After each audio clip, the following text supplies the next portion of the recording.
Chapter 4 Mastery Sans Misery. By now, most people have heard of the 10,000-hour rule, that to truly excel at something, you need to put in 10,000 hours of deliberate effort.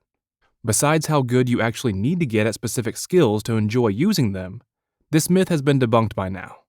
Or, at least, research has shown that it's not the only way to attain mastery. In Kotler's book, The Rise of Superman, he challenges a few myths of mastery, telling us that it's not so much about having the right DNA or the willpower to delay gratification for 10,000 hours. As Kotler puts it, through flow, we can achieve mastery sans the misery. Here's how he puts it. When doing what we most love transforms us into the best possible version of ourselves, and that version hints at even greater future possibilities, the urge to explore those possibilities becomes a feverish compulsion. Intrinsic motivation goes through the roof. Thus, flow becomes an alternative path to mastery, sans the misery. Forget 10,000 hours of delayed gratification. Flow junkies turn instant gratification into their North Star, putting in far more hours of practice time by gleefully harnessing their hedonic impulse. In other words, when it comes to time perspectives, flow allows presence to achieve future's results. According to Kotler, these extreme sports athletes flip their approaches on their heads as they take an alternative path to their superhuman abilities. First, let's do a quick review of how Kotler challenges the various paths to mastery. He tells us that the traditional hypotheses explaining the various paths to mastery can be summed up with 3 M's: mothers, musicians, marshmallows. This famed trilogy represents the best ideas about the path of mastery. In short, the mother's theory tells us mastery is all about a nurturing environment. The musician's theory tells us we need to put in 10,000 hours of structured or deliberate practice. The marshmallows theory tells us we need to delay gratification to pursue long-term goodness. Kotler tells us a lot of these athletes came from broken families. Sorry, mothers.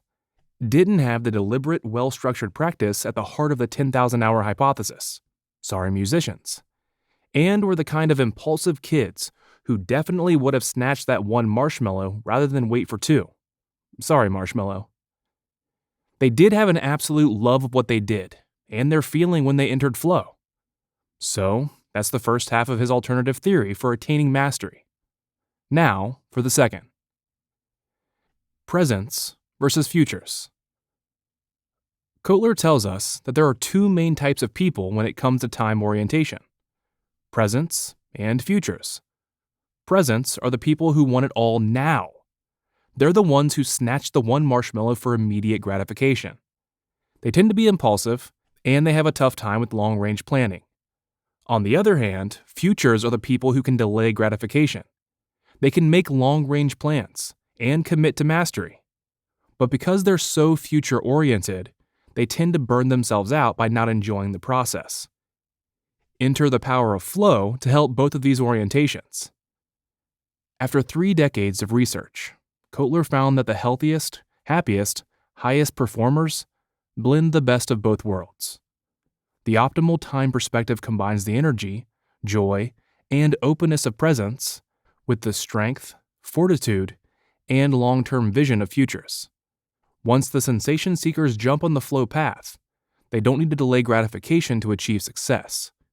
Gratification becomes their path to success. Need some proof to back up the accelerated progression seen on the flow path?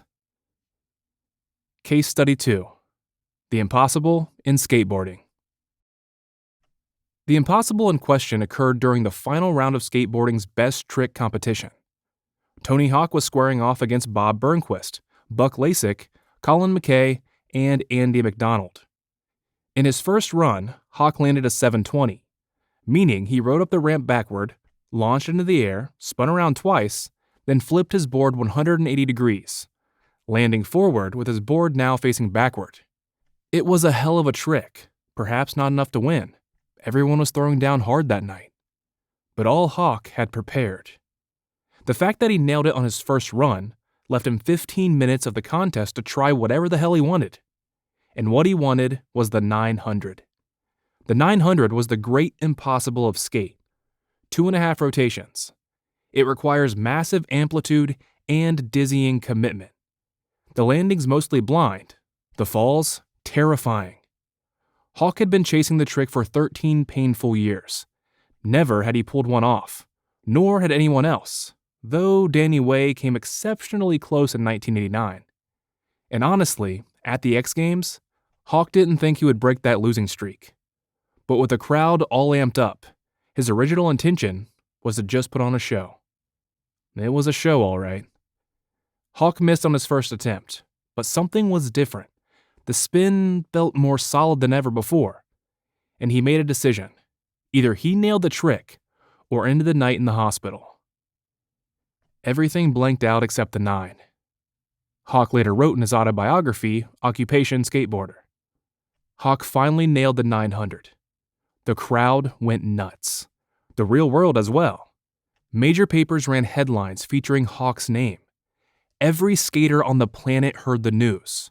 Or that is, almost every skater. Tom Schaar didn't hear the news. Then again, when Tony landed his 9, Tom wasn't yet born. Schaar was born 3 months later, on September 14, 1999. A tow-headed kid from Malibu, California. He started skating by the time he was 5 years old. By the time he was 9, he was attempting 540s, 1.5 rotations. This alone is unfathomable. For an entire generation of skaters, the 540 was the dividing line. Tom Schaar, though, learned the move in under a year, landing his first 540 at just 10 years old. And later that year, he landed his first 720, 2 rotations. That was also the year he rode down the mega ramp for the first time. The mega ramp is a large-scale version of a vert ramp used for big air skateboarding. He thought that he should give the 900 a try with all that height and speed. It was a slightly ridiculous notion. Only 6 other people beside Hawk had landed the trick. Schaar was then 12 years old when he decided to give it a try. 3 months later, he had the move down, and he was still only 12 years old. As if breaking a new boundary within the sport wasn't enough, Tom used the mega ramp in 2012 to land the first ever 1080, breaking Tony Hawk's record 900 on a vert ramp. Afterward, he commented to ESPN.com, "It was the hardest trick I've ever done, but it was easier than I thought."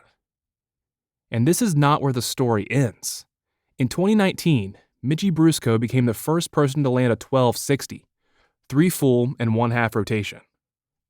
"I try not to think about anything," he says. "I just try to let my body do the work. My body knows how to do it better than my brain. So I kind of just let it take over." This is to say, this new generation are already a generation of flow hackers. This may not sound like much, but other pros faced a hard choice. Learn to get yourself in flow, or quit the game.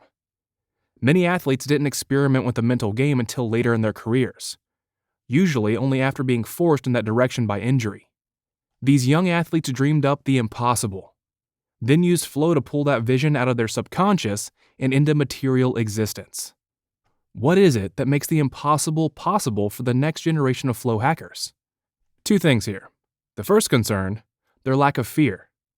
Can you do something? Who knows? Let me go try. They're too young to know what to be afraid of. And the second cause of flow is transient hypofrontality, the significant decrease in the prefrontal cortex. Children are developmentally hypofrontal, meaning portions of their neocortex are not fully formed. The brain keeps developing until age 25, making them even more flow-prone. More than that, the autotelic nature of the activity, doing it for its own sake, is the source of intrinsic motivation. When Tom Schaar says, "I love being with my friends at the skate park, that's the greatest feeling," what he's actually saying is, no one has to force him to practice.